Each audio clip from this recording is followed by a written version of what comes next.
Hi, I'm Mark, producer of Roundtable, the TV series born here in New York City at the legendary Manhattan Neighborhood Network Studios. The exchange of ideas is important, and that is why we bring to you the following presentation. Please watch.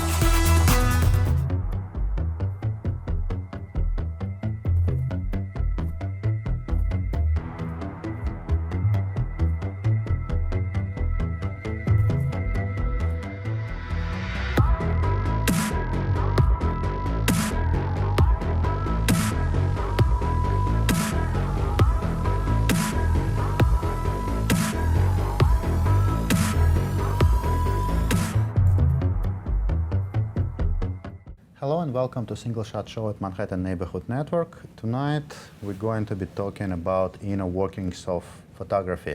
We will probably also touch some inner workings of the camera, hence all the lenses we have on the table.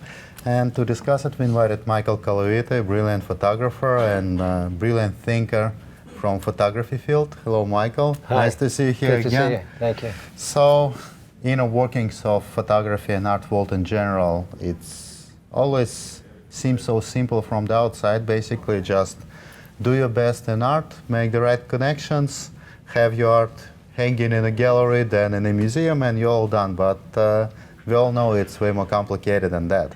Oh, absolutely. The biggest problem I have these days when dealing with speaking about art and photography, it's very hard for an artist, any artist, to speak about what they do. And I'm very afraid in many circumstances that I might be misinterpreted, that what I say might not sound right to the many listeners and people who all have opinions that are pretty etched into their personalities. So for me, when I'm asked about originality and when I'm asked about what I do, I have to be very careful, and it's unfortunate because I want to speak freely and just shoot from the hip, but it sounds arrogant if I overemphasize that I want to stand out from all other artists and all other photographers. And in a slight way, for me, that's somewhat disturbing because I do want to stand out. I want my work to be different than what people have seen before. If I keep repeating the patterns of past art, I mean, what's the purpose? It doesn't make much sense. If I was an architect, I'd want to build unique structures. I wouldn't want to make squares and rectangles and do the same thing as everyone else does. So it's very, very hard. I'm surrounded by many artists and photographers, and this discussion comes up. And I really do not want to ostracize myself where people are feeling insulted or feeling like I'm doing something wrong. But I also don't feel that it should be a popularity contest and I should have to worry about speaking from the heart. I want to impress people with unique work.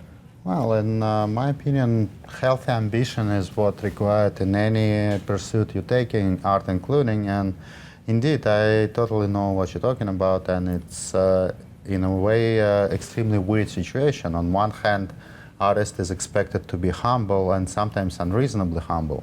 Basically, to reject any compliment that is sent their way and say, oh, it's nothing, it's small. It's basically culture we live in general, and indeed it's applied to art. And on the other hand, in order to succeed, you do need to believe in yourself to start with. How else you would convince anybody else to believe in you? Sure, Yeah, sure. it's indeed very interesting and very hard to deal with. So, do you have any answer to this? Do you have any suggestion or solution that can actually make it easier? Because it's indeed very hard to find the right balance. The right balance is almost impossible because I approach museums and major people in the art world to see or to just honestly view what I do. And again, it's a very fine line that I have to walk.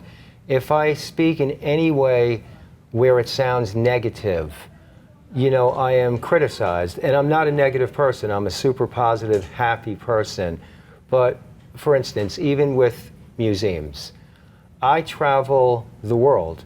I always go to look for new art shows at the museums because I believe that repeating even in shows and just doing retrospectives are important, but new art needs to be, I think, the first thing up front that people concern themselves with so they can feel inspiration and let their brains work on something new. So honestly, for the last 10 years, and again, I'm not trying to sound like sour grapes, it's going to come out somewhat negative, but I don't mean it that way. I am in dire need to find really unique new shows and unique work. And I really don't. I look at all of what's going on in the art world, particularly photography, and it's very hard. I'm always open to the excitement. I mean, I want to find something that's unique, and when I don't, I'm very disappointed. And in regard to this, everything I do is about not even repeating myself. I have different, classifications of art within my own body of work, and I'm constantly trying to move beyond what I've already accomplished.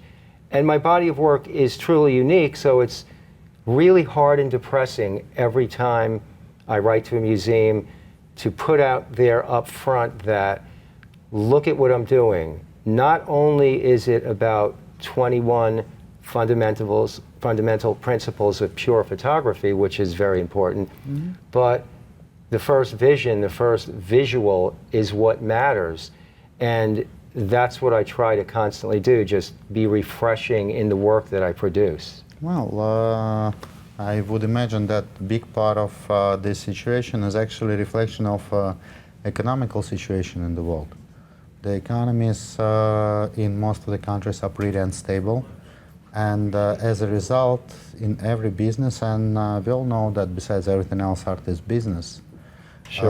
People trying to play safe. If it worked once, if there are collectors who are interested in this particular direction of art, even not talking about specifically prominent names that already recognized beyond recognition, even just the direction in which the art is created. If it already worked up until now, it's safe to play it, and most of the people just trying to play safe. It's indeed not in spirit of what we've been seeing in 60s, 70s, 80s, and even in 90s, but that's the reality we have to deal with. Well, that's what we're here to change. Another thing is probably a crisis of media in a way. Photography is in many ways in a pretty deep crisis. It exhausted all the opportunities of what it could do. It looked at every avenue within the assigned borders it could, and now it's just repeating itself. If you would look at photography in terms of what Magnum Photos or AP Associated Press consider to be photography, there is so little that can be done that wasn't done before. Yes, there is always this small percentage of what can be found, what can be explored. We see some beautiful traditional photography works emerging every day, but at large, it is indeed a time to revise the whole approach and the whole definition of what we call photography. And for one, your work doing exactly that. Well, thank you. Especially since it is using the traditional approach to taking photograph, but taking it in such a direction and to such a level of surreal imagery that never been seen before, I would dare to say. And for me, because I try to be so unique, and when I finally accomplish unique compositions that are about what we're speaking about, something new that's not just being repeated, it gets a little depressing sometimes because I don't want to fight at that point for my place, and I don't want to engage in the argument that originality matters, because of course it matters, it should matter.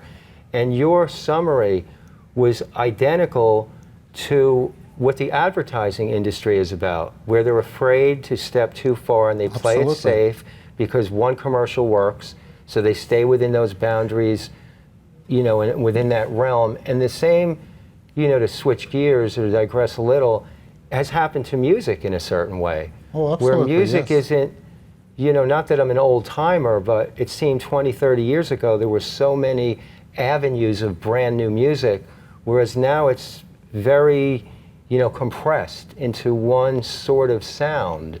Not that there aren't a variety of original artists, but I'd love to see that things change and that unique and original completely matters ahead of everything else, because that's where I think all of the world will be refreshed and the art world can be replenished and can really gain from that in a big way.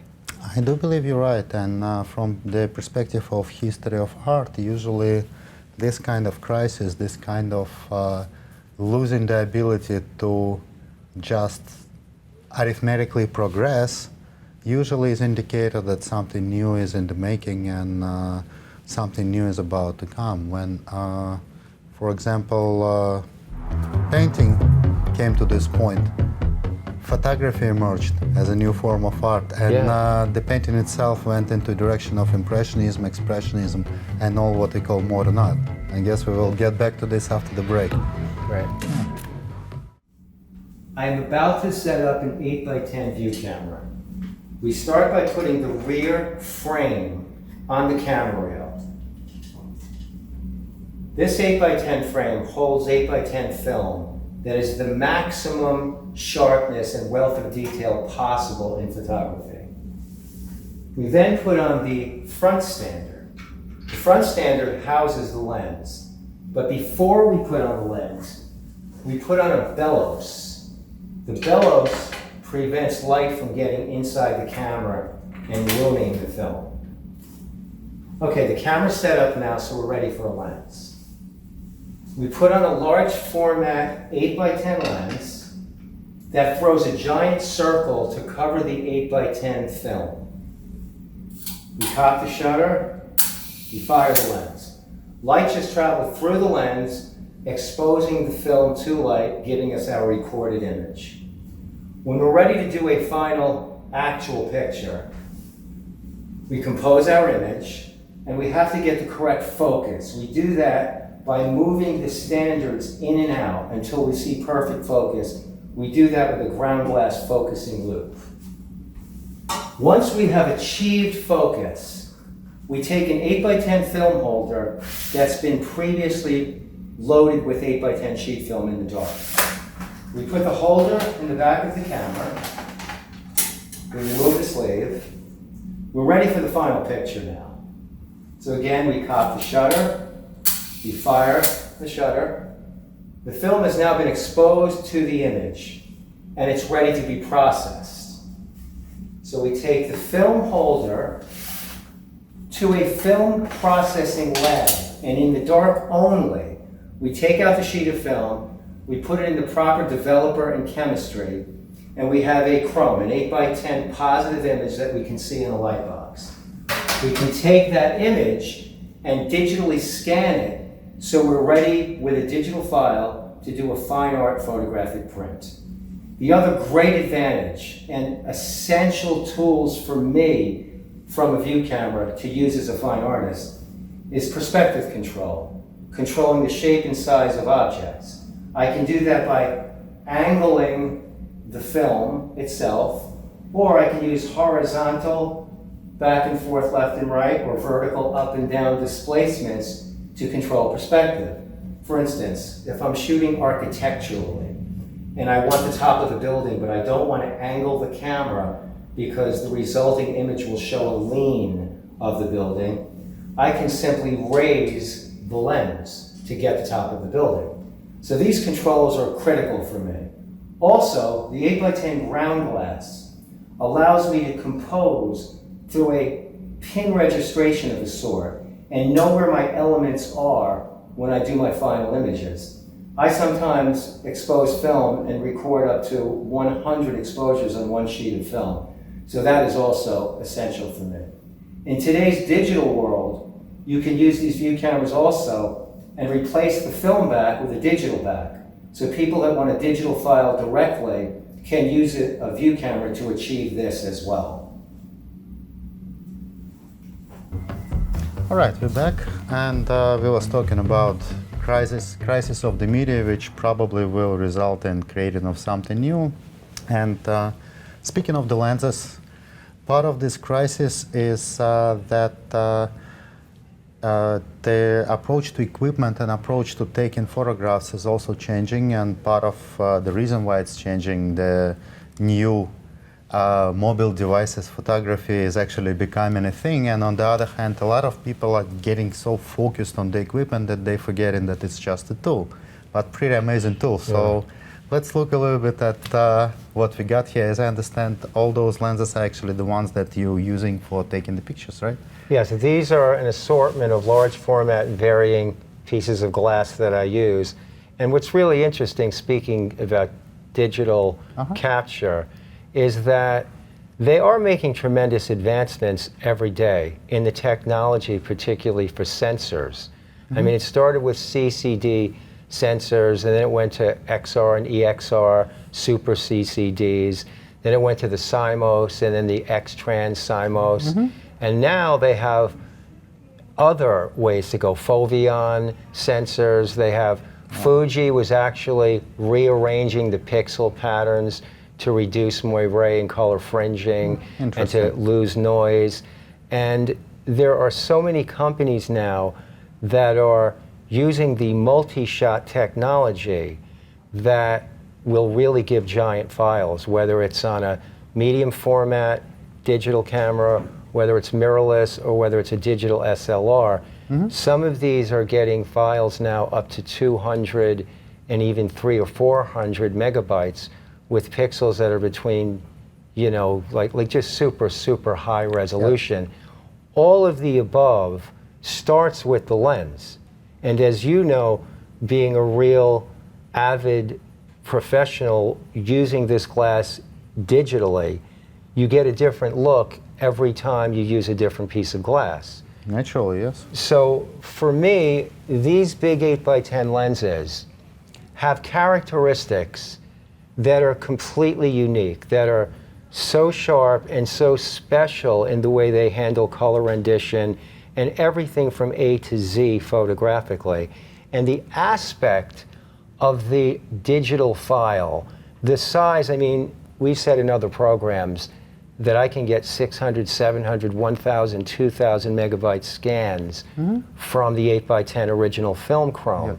So while the new digital sensor technology is tremendous, the look of everything is crucial to the interpretation the viewer has regarding the art. So, I mean, all of these are necessary for me because they're different focal lengths. And some of these are smaller format lenses that don't throw the circle. For instance, this lens is 8x10. So it'll throw a circle that covers the 8x10 film. Yes. And for years, what I've been doing is challenging all of the set rules of lens optics and picture taking. For instance, it's been said forever that when you use a lens and stop down too far to a small aperture, that you get lens diffraction. And lens diffraction is simple. When the lens is wide open, the light passes straight through, and a straight light ray onto the film is the sharpest. If we stop down to a small opening, the light comes into the lens, and then it goes through the small aperture and has to bend to the edges of the photograph or the image, resulting in edge softness. I have seen myself and have deliberately stopped down as far as you can go to have 32, 45 f/64 and achieved such remarkable results where you can still see every hair on the eyelash and you can dial in what you want. And artistically, even if you do get these distortions, there are so many things you can do as an artist in using the glass in different ways to achieve something completely unique. You were awesome enough in our last show to suggest that you were going to share some new glass with me. And I was saying, I think I said, I wasn't trying to sound too bold, that I could take a picture with a magnifying glass if I had in to. a way, you succeeded with it. I've I seen some of literally your did, work because- done with those. Right, I did, because I took this Zeiss piece of glass, your piece of glass.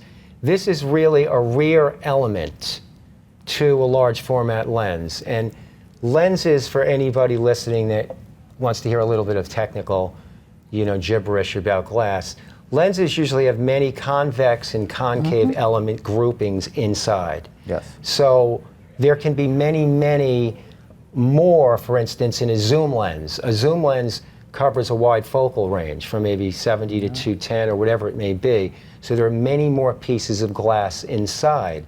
I took the rear element of this lens you gave me, I inverted it, turned it around, and the results were so incredible, where I created this dreamy effect of this hand-painted tulip bottle that I, hand-painted for my art.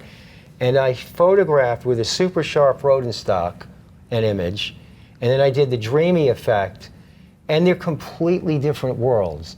There's no way to say that one is better than the other. In fact, when I put them together as a group, one enhances the other. The super crisp, sharp one looks even better next to the dreamy effect, and vice versa. Absolutely, yes. So I'm blown away. Well, by the way, thank you, because it was awesome to, to take up the challenge and to create something. I've seen this particular work, and indeed, together they look like a complete piece of art. And by themselves, neither one of them would have the same effect.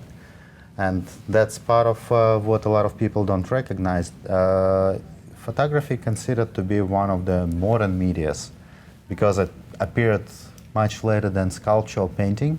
But if you look at the present situation, it's actually one of the most conservative ones. Sure. And one of the problems associated with it, everything is done by the book by vast majority of the artists.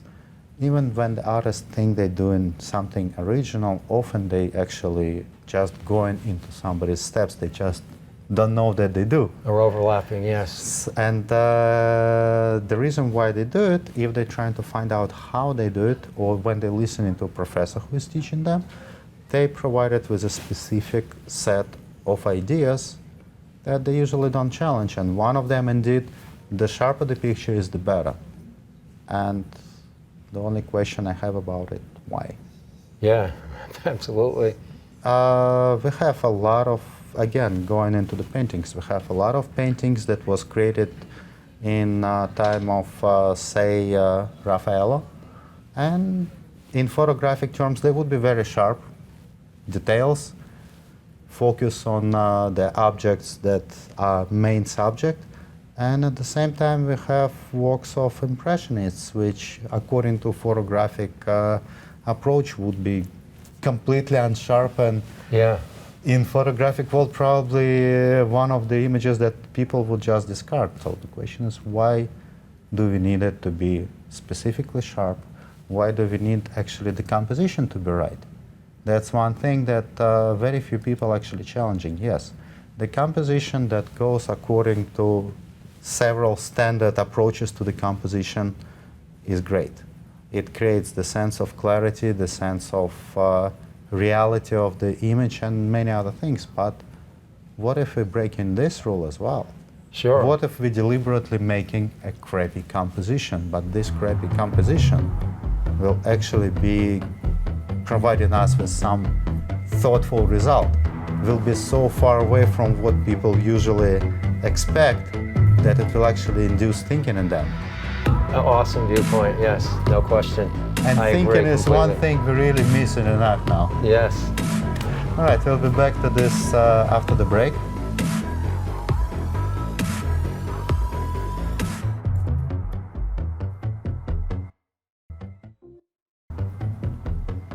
While we was on the break, one of your greatest models actually joined us, so why wouldn't you introduce him to us? Romeo, say hello. Hi. This is my greatest photo subject imaginable, and I've created a few new pieces with him that are so unbelievable, and he's been so cooperative, sitting for the 8x10 view camera and actually listening to my instructions and being so beautiful for us. Thank you, my baby.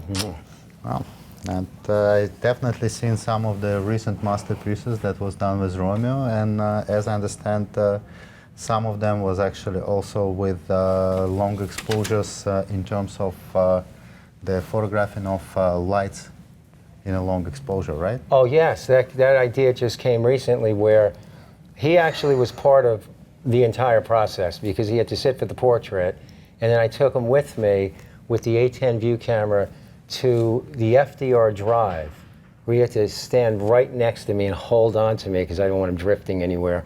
But I used the A10 view camera and panned it vertically while cars were still, and it was a little bit tedious because I had to wait for the right groups of cars to sit still for the light. And once I found what I wanted, I panned up and down and I created a linear effect of vertical lines through his face for the portrait that I'm very happy with. And thank you, by the way, for using that term masterpiece. I appreciate that. I think your model was actually giving you the idea for the next one. Yes. Can you do it again, Robert? That was actually pretty cool. Yeah, it's actually very interesting.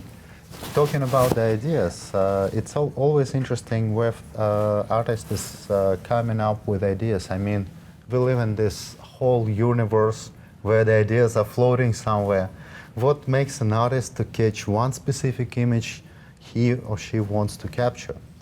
Timing is everything. Timing is so critical and crucial because when he does the portraits, if he drifts even a little bit, he's out of focus and then there's nothing there. Or for instance, if I have the wrong groupings of lines in the time exposure, then the shot is, not going to happen. So it's everything in life is about timing, I've discovered a long time ago. And photography, that one instant that the lens is open and the film is seeing the light and the image, that's what you have. There's no compromising it. You have to hope that you got something.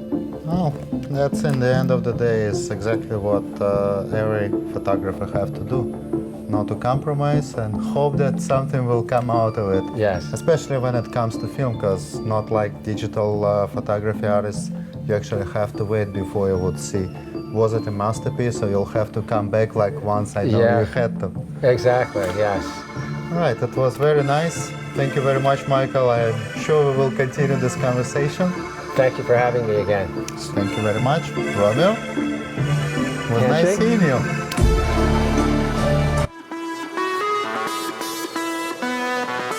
I hope you found that worth watching as much as I did. I'm Mark for Roundtable. Thanks for watching. See you next week.